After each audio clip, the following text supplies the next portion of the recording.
It's so cold outside, isn't it? Oh yes, because it's Christmas season. Merry Christmas! Elsa, do you know what most people feel during Christmas? Christmas is a time when everyone gets so sentimental. Hey, do you know what snowmen like to do on the weekend? Ooh, yeah! The snowman wants to just chill out. Let me ask you one. How does a snowman lose weight? Poor thing. I don't think dieting will work. Nope. Snowmen are made of ice. So all they have to do is wait for the ice to melt.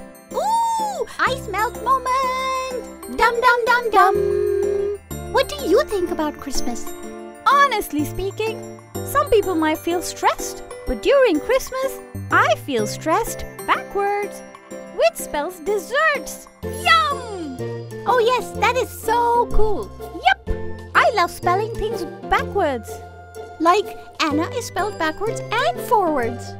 Anna backwards. Anna forwards. Ta-da!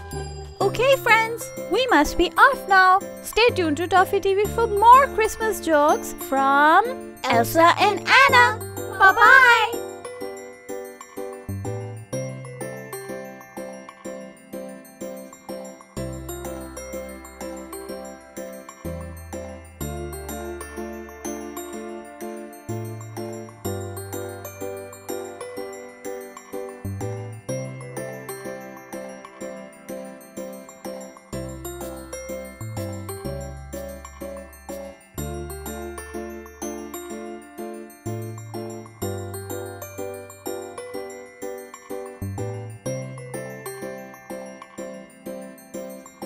If you enjoyed this, like and subscribe. Don't forget to ring the bell. See you later. ToffeeTV.com. For complete animated videos of songs and stories, subscribe to ToffeeTV.com today.